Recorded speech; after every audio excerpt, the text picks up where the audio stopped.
ونفخه ونفثه بسم الله الرحمن الرحيم وسارعوا إلى مغفرة من ربكم وجنة۔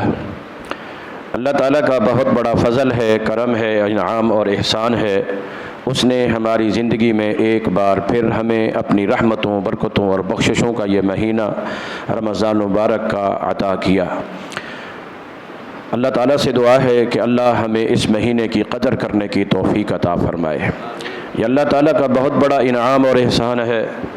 ہم اس نعمت کے ملنے پر جتنا بھی اللہ تعالیٰ کا شکریہ ادا کریں حق ادا نہیں ہو سکتا ہے۔ یہ وہ مہینہ ہے جس میں فتحت ابواب الجنہ کہ جنت کے دروازے کھول دیے جاتے ہیں، اور یہی نہیں اللہ تبارک و تعالی روزانہ آسمان دنیا پہ بھی آ جاتا ہے جس طرح اس کی شان کو لائق ہے۔ وَلِلَّهِ عُتَقَاءُ مِنَ النَّارِ، اور ان راتوں میں اللہ تبارک و تعالی اپنے گناہگار بندوں کو جہنم سے آزاد فرماتا ہے۔ اور اللہ تعالیٰ نے یہ حکم دیا ہے کہ سارعوا الی مغفرۃ من ربکم وجنہ، اپنے گناہوں کی معافی کے لیے اور جنت کو پانے اور حاصل کرنے کے لیے جلدی کر لو۔ اور نبی صلی اللہ علیہ وسلم نے بھی ارشاد فرمایا ہے کہ بادروا بالاعمال قبل الموت، موت کے آنے سے پہلے پہلے اعمال جلد از جلد ادا کر لو۔ میرے بھائیوں، کتنے ہی ایسے لوگ تھے جو پچھلے رمضان مبارک میں ہمارے ساتھ نمازیں پڑھا کرتے تھے، تراویح پڑھا کرتے تھے، اللہ کے گھر میں نیکیوں کے اندر، دین کے اندر اکٹھے ہوا کرتے تھے، اور یہ رمضان آیا ہے وہ ہمیں نظر نہیں آتے، اور یہ ہمیں کسی کو معلوم نہیں ہے کہ اگلا رمضان ہمیں نصیب ہو یا نہ ہو۔ آپ سب جانتے ہیں ابھی چاند ہی نظر آیا تھا رمضان کا، اور روزے شروع ہی نہیں ہوئے تھے۔ اسی جامعہ کا ایک طالب علم شمس الدین تراویح پہلی رات کی پڑھا کر راستے میں ایکسیڈنٹ کے اندر اللہ کو پیارا ہو گیا۔ آگے رمضان کا مہینہ، اللہ اکبر، اس کی عبادات اور اس کی رونقیں، اللہ سے دعا ہے اللہ اس کی مغفرت فرمائے۔ عرض کرنے کا مقصد ہے کہ زندگی کا کوئی پتہ نہیں، چنانچہ اس مختصر وقت میں ایک چھوٹی سی حدیث آپ کے سامنے بیان کرتا ہوں۔ یہ الفاظ اور کلمات کے لحاظ سے تو بہت چھوٹی اور مختصر ہے، لیکن اعمال کے لحاظ سے، عبادات کے لحاظ سے، نیکی کے لحاظ سے، اجر کے لحاظ سے بہت بڑی ہے۔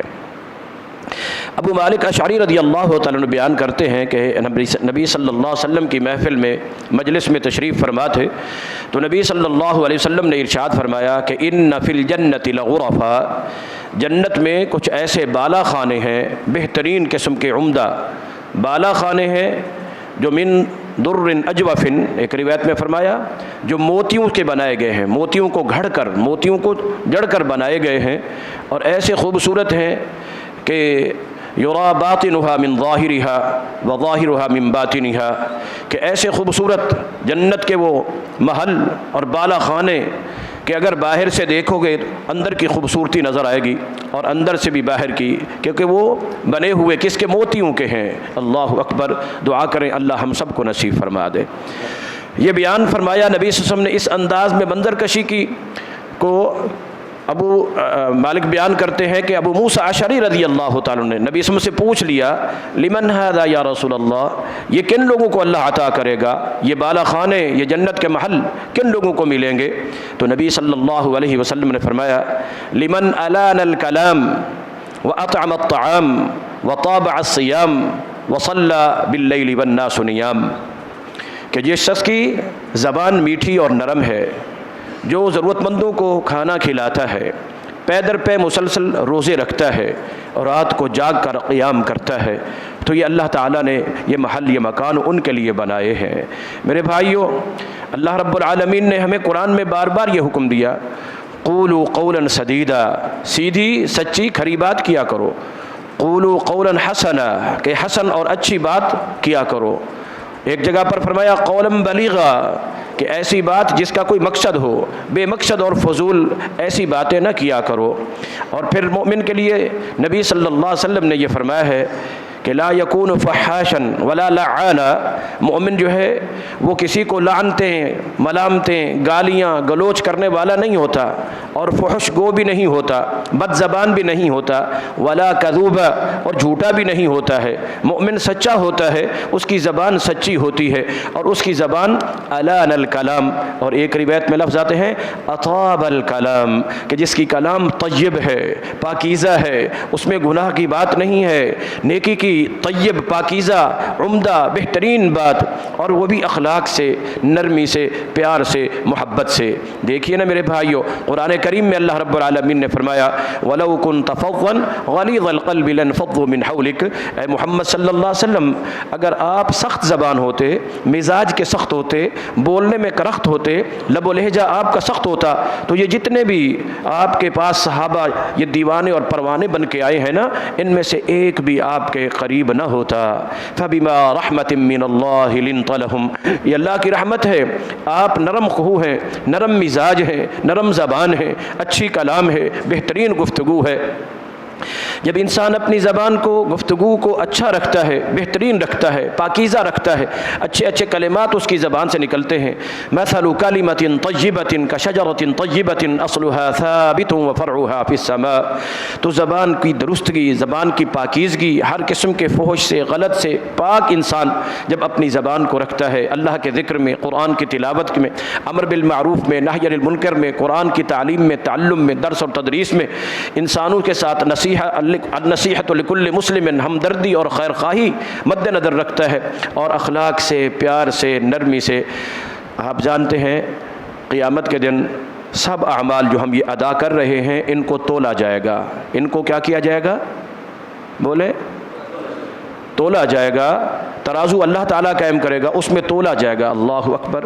نمازیں بھی، روزے بھی، حج بھی، زکاتیں بھی، کتنی بڑی بڑی عبادتیں ہیں، کتنے اہم فریضے ہیں، کتنی ارکان کی بنیادیں ہیں جن کے اوپر ایمان قائم ہے، اسلام قائم ہے، مگر اس کے باوجود امام الانبیاء جناب محمد الرسول اللہ صلی اللہ علیہ وسلم فرماتے ہیں کہ اثقل شیء اثقل عمل فی المیزان، قیامت کے دن جب اعمال تولے جا رہے ہوں گے نا، تو سب سے وزنی عمل نبی صلی اللہ علیہ وسلم نے جو بیان فرمایا، نماز کی اہمیت اپنی جگہ پر وہ نہیں، روزے کی اہمیت اپنی جگہ پر اسے بیان نہیں فرمایا، حج کی اپنی جگہ پر، جہاد کی اپنی جگہ پر، ان سارے اعمال کی اپنی اپنی جگہ پر اہمیت ہے، مگر کیا فرمایا؟ اثقل شیء فی المیزان، قیامت کے دن جب اللہ اعمال تول رہا ہوگا، اعمال کے تولے جانے میں سب سے زیادہ وزنی جو چیز ہوگی، جس چیز کا سب سے زیادہ وزن ہوگا قیامت کے دن اس ترازو میں، وہ کیا ہے؟ حسن الخلق، اچھا اخلاق، عمدہ اخلاق، پیار والا، نرمی والا، محبت والا، ایثار والا۔ اللہ ہمیں ایسے عمل کرنے کی توفیق عطا فرمائے، ہماری زبانوں کو اللہ نرم فرما دے، کراخت نہ ہوں، تندخو نہ ہوں، لڑتے جھگڑتے، اللہ اکبر، انسان مومن بالخصوص وہ اچھا نہیں لگتا ہے، زبان سے پاکیزہ کلمے نکلیں، ہمدردی کی باتیں نکلیں۔ ایک تو فرمایا یہ کہ جس شخص کی زبان پاک ہے، جس شخص کی زبان نرم ہے، جس کی کلام اچھی ہے، تو اس کے لیے یہ جنت کے بالا خانے ہوں گے جو موتیوں کے بنے ہوئے، باہر سے بھی اندر خوبصورت، اندر سے باہر کا ماحول خوبصورت۔ دعا کریں اللہ ہم سب کو نصیب فرما دے۔ دوسرا فرمایا تابع الصیام، جو پے در پہ روزے رکھتے ہیں، رمضان کے روزے ہیں یہ بھی مسلسل اور پورے، پھر رمضان کے روزوں کے چلے جانے کے بعد شوال کے 6 روزے بھی ہیں، شوال کے 6 روزوں کے بعد ہر سوموار اور جمعرات کا روزہ بھی ہے، ہر سوموار اور جمعرات کے روزے کے بعد پھر 13، 14، 15 یا 14، 15، 16 تاریخ چاند کی جو چاندنی راتیں ہوتی ہیں، ایام بیض، اللہ ہمیں توفیق عطا فرمائے۔ نبی صلی اللہ علیہ وسلم فرماتے ہیں کہ من صام ایام البیض فکأنما صام الدہر کلہ، کہ جو شخص ہر مہینے کے اندر یہ 3 روزے رکھتا ہے تو گویا اس نے ساری زندگی ہی روزے رکھے، ساری زندگی ہی۔ اب دیکھیے نا، ہر مہینے کے اندر کتنے روزے؟ 3، 12 کو 3 کے ساتھ ضرب دیں جی، ملا لوگوں کا حساب کمزور ہوتا ہے ذرا نا، تو کتنے ہو گئے؟ 36۔ اور سب سے کم جو اللہ تعالیٰ نے کسی نیکی کا اجر عطا کرنا ہے وہ کہاں سے شروع کرتا ہے اللہ تعالیٰ؟ ان الحسنۃ بعشرۃ امثالها، 10 گنا سے، 10 گنا۔ اب 36 کو 10 سے ضرب دیں، 360, اور جو چاند کے حساب سے سال کے دن ہیں وہ بھی کتنے بنتے ہیں؟ 360. فَكَأَنَّمَا صَامَ الدَّهْرَ كُلَّهُ. تو پے در پے روزے رکھنا، فرائض اپنی جگہ پر ہیں، نوافل اپنی جگہ پر ہیں. ہر سوموار جمعرات کا روزہ نبی سم رکھا کرتے تھے. اعمال اللہ کے ہاں پیش کیے جاتے ہیں. جب اعمال پیش کیے جائیں اللہ کے ہاں، بندہ زمین پہ روزے سے ہو تو ظاہر ہے کہ روزے دار کے منہ کی بھی وہ سمیل اللہ کو پسند آتی ہے. تو اس حالت میں جو عمل اللہ کے پاس قبولیت کے لیے گیا ہوگا اللہ اس عمل کو بھی قبول فرما لیں گے انشاءاللہ. تو پے در پے روزے رکھنا، پے در پے روزے رکھنا جتنا بھی ہو سکتا ہے. اللہ اکبر. اور افضل الصیام، نبی فرماتے ہیں سب سے افضل ترین روزہ کیا ہے؟ صیام یومن و فطر یومن، ایک دن روزہ رکھنا اور ایک دن چھوڑنا. لیکن اگر سنت کے مطابق یہ عمل کر لیا جائے نا تو اللہ سارے سال کا لگاتار مسلسل وہ پے در پے جو ہے نا تابع سیام اس پر عمل ہو جاتا ہے. تیسرا، نبی صلی اللہ علیہ وسلم نے یہ ارشاد فرمایا کہ صلی باللیل والناس نیام، اور وہ شخص اس کے لیے اللہ نے یہ مکانات تیار کر رکھے ہیں، یہ جنت کے محل موتیوں کے تیار کر رکھے ہیں کہ لوگ رات کو سوئے ہوئے ہوتے ہیں، اپنی مصروفیات میں مشغول ہوتے ہیں، اپنے آرام اور سکون میں مست ہوتے ہیں، لیکن یہ اپنے بستر کو چھوڑ کر، اپنی نیند کو چھوڑ کر رات کو آ کر قیام کرتا ہے، اپنے مصلی پہ کھڑا ہوتا ہے، اللہ کے گھر میں مسجد میں آ کر قیام رمضان اور قیام لیل کا اہتمام کرتا ہے. تو لمن، اللہ اکبر، من صلی باللیل والناس نیام، جب رات کو لوگ سوئے ہوئے ہوتے ہیں یہ اس وقت اٹھ کر قیام کرتا ہے. میرے بھائیو، ہم تو کمزور، آج کل طبیعتیں ہی اتنی ہیں، بیماریاں اس قدر بڑھ چکی ہیں، کمزوریاں اور عاجزیاں، یہ تھوڑی سا کھڑا ہونا ہمیں گوارا نہیں ہے. نبی صلی اللہ علیہ وسلم نے 3 راتیں جماعت کرائی تھی، 3 راتیں جماعت رمضان میں کرائی تھی. 23 کی رات، 25 کی اور 27. 25 کی رات تھی نا، آدھی رات تک کرایا. آدھی رات تک قیام کر کے نا فارغ ہوئے تو صحابہ کہنے لگے اللہ کے رسول ابھی تو باقی آدھی رات پڑی ہے، ابھی تو باقی آدھی رات پڑی ہے. لو نفلتنا لیلۃ بقیتنا ہذہ، آج ہمیں باقی جو رات کا آدھا حصہ ہے یہ بھی قیام کر دیں، یہ بھی ہمیں نوافل پڑھا دیں، نفلتنا، نفل پڑھا دیں. نبی صلی اللہ تعالی وسلم نے فرمایا کہ من قام مع الامام حتی انصرف فکأنما قام اللیل کلہ. تم چاہتے تھے ساری رات قیام میں گزرے، ساری رات تمہاری نماز کے اندر گزرے، تو سنو، جب تم نماز امام کے ساتھ پڑھتے ہو، قیام امام کے ساتھ کرتے ہو، امام جب سلام پھیرتا ہے تب تم فارغ ہوتے ہو، اور پھر باقی رات کا حصہ اگر تم کچھ بھی نہیں پڑھتے ہو نا، فَكَأَنَّمَا قَامَ اللَّيْلَ كُلَّهُ، گویا کہ اللہ تعالیٰ تمہیں ساری رات کی عبادت کا اجر و ثواب عطا فرما دیتا ہے. اس حدیث میں ایک بات تو یہ بھی ہے کہ جب انسان تراویح عشاء سے لے کر امام کے ساتھ وطروں سمیت پڑھ لے، بعد میں صحابہ نے کہا کہ ہمیں کچھ پڑھائیے. عشاء بھی پڑھائی نبی صلی اللہ علیہ وسلم نے، قیام اللیل بھی کیا 11 رکعت، اور پھر اس کے بعد صحابہ چاہتے تھے کچھ اور پڑھیں، آپ نے کچھ اور نہیں پڑھایا، کچھ اور نہیں جماعت کرائی. یہاں سے پتہ چلا کہ جب سنت کے مطابق یہ تعداد پوری ہو جائے تو مزید نوافل کی ضرورت نہیں ہے. اگر امام کے ساتھ اس کو پڑھ لیا جائے تو باقی ساری رات کا اجر اور ثواب اللہ تعالیٰ عطا فرما دیتا ہے.